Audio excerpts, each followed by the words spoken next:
हसीन है आज की रात, सलाम के बाद होगी बात। कैसे पाएं लिमिटिंग बिलीफ से छुटकारा, अरे मियाँ कोई तो होगा इसका रास्ता। कल की वीडियो की तरह आज भी लाया हूँ आपके लिए 3 simple steps. Step number 1, self awareness of the limiting belief. आपने बिल्ली और कबूतर वाली मिसाल तो सुन ही रखी होगी। जब बिल्ली कबूतर पर हमलावर होती है तो कबूतर मियाँ डर के मारे आंखें बंद कर लेते हैं और ये समझते हैं कि चूंकि उनको बिल्ली नज़र नहीं आ रही इसलिए बिल्ली है ही नहीं।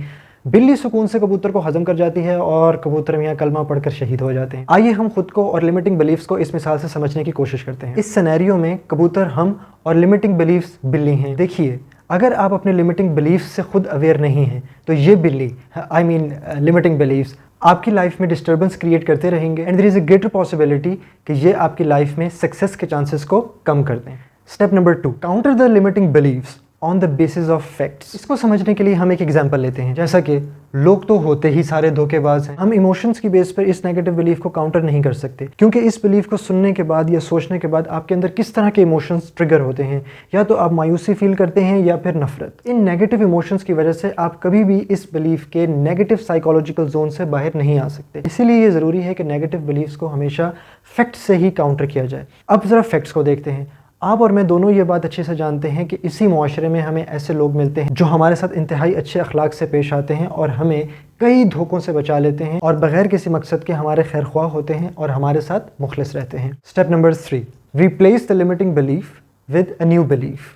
न्यू बिलीफ से यहाँ पे मुराद न्यू एम्पावरिंग बिलीफ है। जो एग्जाम्पल हम पहले से लेके चल रहे हैं उसी एग्जाम्पल का हम एम्पावरिंग बिलीफ क्रिएट करने की कोशिश करते हैं। हम ये कह सकते हैं कि दुनिया में अच्छे और बुरे दोनों तरह के लोग होते हैं, लेकिन किसी और की बुराई की वजह से हमें अपनी ज़ात की अच्छाई को ज़ाया नहीं करना चाहिए। अब इस न्यू एम्पावरिंग बिलीफ को ज़रा सोच कर देखिए। सबसे पहले तो ये न्यू बिलीफ आपको उस बर्डन से आज़ाद कर देता है जो ओल्ड लिमिटिंग बिलीफ ने आपकी ज़ात पर डाला हुआ था। इस न्यू एम्पावरिंग बिलीफ की वजह से एक तो आप नॉन जजमेंटल हो जाते हैं और किसी एक इंसान की बुराई की वजह से आप बाकी तमाम इंसानों को बुरा नहीं समझते। और इस न्यू बिलीफ की वजह से आप पहले से ज़्यादा अपनी ज़ात पर कॉन्सेंट्रेट करते हैं और ये कोशिश करते हैं कि किसी भी बुराई की वजह से आपकी अपनी ज़ात की अच्छाई ज़ाया ना होने पाए। ये तो सिर्फ एक एग्जाम्पल थी, लेकिन आप इन 3 स्टेप्स को यूज़ करके अपने लाइफ में जितने भी लिमिटिंग बिलीफ्स हैं उनको न्यू एम्पावरिंग बिलीफ से रिप्लेस कर सकते हैं। लेकिन ऐसा पॉसिबल सिर्फ तब होगा जब आप चाहेंगे। इसी के साथ मैं इजाज़त चाहूँगा।